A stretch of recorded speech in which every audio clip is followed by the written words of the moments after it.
कितनी भी कोशिश कर लें, हाईवे वाली शनवारी ओरिजिनल कढ़ाई का टेस्ट घर में नहीं आता। लेकिन आज मैं आपके लिए शनवारी ओरिजिनल कढ़ाई की रेसिपी लेकर आई हूँ।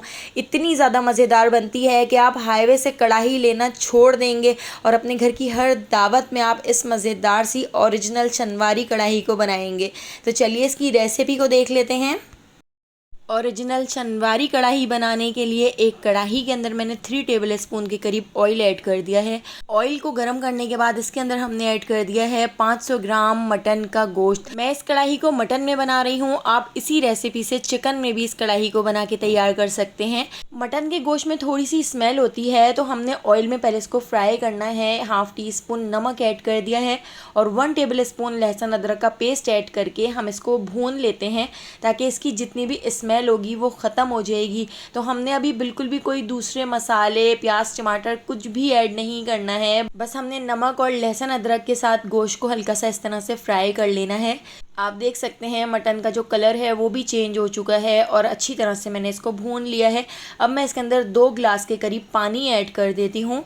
पानी ऐड करके हमने मटन को बॉईल कर लेना है। हमने मटन को अच्छी तरह से टेंडर कर लेना है। तो देखिए इस तरह से मैंने इसको अच्छी तरह मिक्स कर लिया है। अब मैं इसको कवर करके लो फ्लेम पर आधे घंटे के लिए छोड़ देती हूँ। इतनी देर हम शनवारी का कढ़ाई मसाला तैयार कर लेते हैं। तो उसके लिए एक फ्राई पैन में 1 टीस्पून ज़ीरा ऐड कर दिया है, 1 टेबल स्पून साबित धनिया, हाफ टी स्पून साबित काली मिर्चें ऐड कर दी हैं और यहाँ पर 5 से 6 लौंग भी हमने इसमें ऐड कर दी हैं, 2 बड़ी इलायची, 5 से 6 मैंने यहाँ पर साबित लाल मिर्चें ले ली हैं तो ये भी हम फ्राई पैन के अंदर ऐड कर देते हैं और इन सारी चीज़ों को हम रोस्ट कर लेते हैं। तो लो फ्लेम पर हमने इनको रोस्ट करना है। तो 10 से 15 मिनट में ये सारी चीज़ें इस तरह से रोस्ट हो गई थी, इनका कलर चेंज हो गया था। अब मैं इन सारी चीज़ों को थोड़ा सा ठंडा करने के बाद मिक्सर ग्राइंडर के अंदर ऐड कर देती हूँ। हाफ़ टी स्पून हम इसमें दोबारा से नमक ऐड कर देते हैं। नमक हमने गोश्त में भी ऐड किया था। हाफ़ टी स्पून हल्दी पाउडर ऐड कर दिया है और हाफ़ टी स्पून ही कश्मीरी लाल मिर्च मैं इसमें ऐड कर रही हूँ और इन सारी चीज़ों को हम एक साथ पीस लेते हैं। तो देखिए यहाँ पे हमारा बहुत ही ज़बरदस्त सा शनवारी कढ़ाई मसाला बनकर तैयार हो चुका है। एक बार इस रेसिपी से कढ़ाई बनाकर ज़रूर देखिएगा, आपको इतनी पसंद आएगी कि आप हाईवे की कढ़ाई को भी भूल जाएंगे। तो यहाँ पर आप देख सकते हैं मटन भी अच्छी तरह से गल चुका है, अच्छी तरह से टेंडर हो चुका है। तो मैं इसको एक अलग प्लेट में निकाल लेती हूँ। अब हम इसी कढ़ाई को दोबारा से साफ़ करके इसको हम गैस के ऊपर रख देते हैं और हाफ़ कप इसके अंदर हम ऐड कर देते हैं कुकिंग ऑयल। ऑयल को गरम करने के बाद मैंने यहाँ पर ले ली हैं 2 मीडियम साइज़ की प्याज। तो प्याज को मैंने इस तरह से स्लाइस में कट कर लिया था। प्याज ऐड करके प्याज को हमने फ्राई कर लेना है। प्याज को हमने हल्का सा ट्रांसपेरेंट होने तक फ्राई करना है। तो देखिए यहाँ पे हमारी जो प्याज है वो भी फ्राई हो चुकी है। इसके साथ ही अब मैं इसके अंदर ऐड कर देती हूँ 1 टेबल स्पून लहसुन अदरक का पेस्ट। 5 से 6 हरी मिर्चों को मैंने इस तरह से हावन दस्ते में कूट लिया था। तो हरी मिर्चें कुटी हुई हम इसके अंदर ऐड कर देते हैं और इन सारी चीज़ों को प्याज के साथ 1 से 2 मिनट फ्राई कर लेते हैं।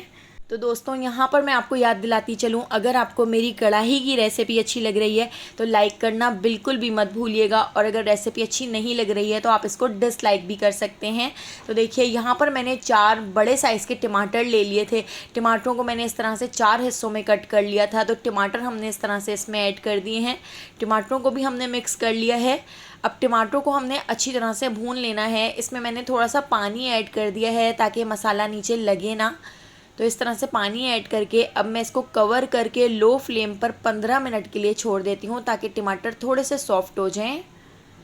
तो देखिए यहाँ पे टमाटर भी सॉफ्ट हो चुके हैं। टमाटर जब सॉफ्ट हो जाएं तो उसके बाद इसके जो छिलके हैं वो बहुत ही आसानी से निकल जाएंगे। तो 1 से 2 मिनट हम टमाटरों को भी भून लेते हैं। इस तरह से देखिए भूनने के बाद इसके छिलकों को हम टमाटरों से अलग करके निकाल लेते हैं। टमाटर के छिलकों को हम डिस्कार्ड कर देंगे।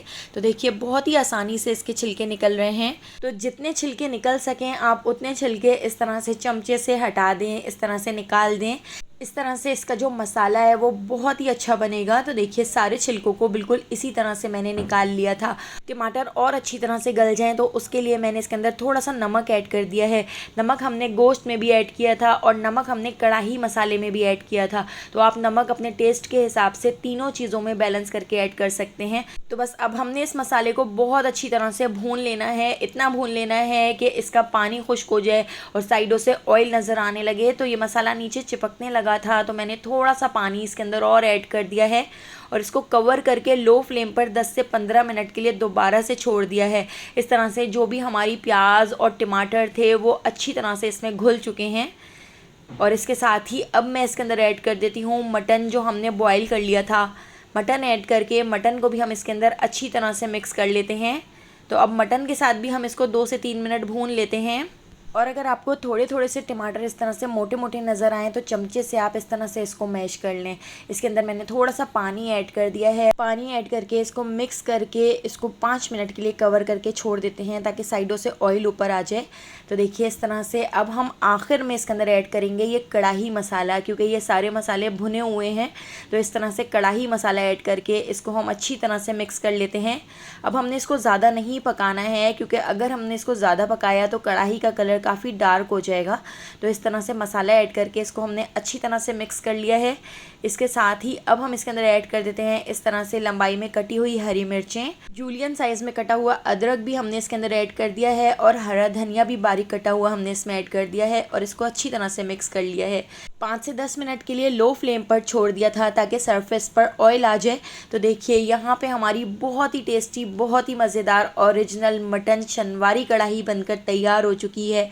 रेसिपी पसंद आई हो तो लाइक, शेयर और सब्सक्राइब करना बिल्कुल भी मत भूलिएगा और बेल आइकॉन के नोटिफिकेशन को ज़रूर ऑन कीजिएगा, क्योंकि डेली मैं आपके लिए बहुत ही मज़ेदार सी रेसिपीज़ लेकर आती हूँ। आने वाली वीडियो तक अल्लाह हाफ़िज़।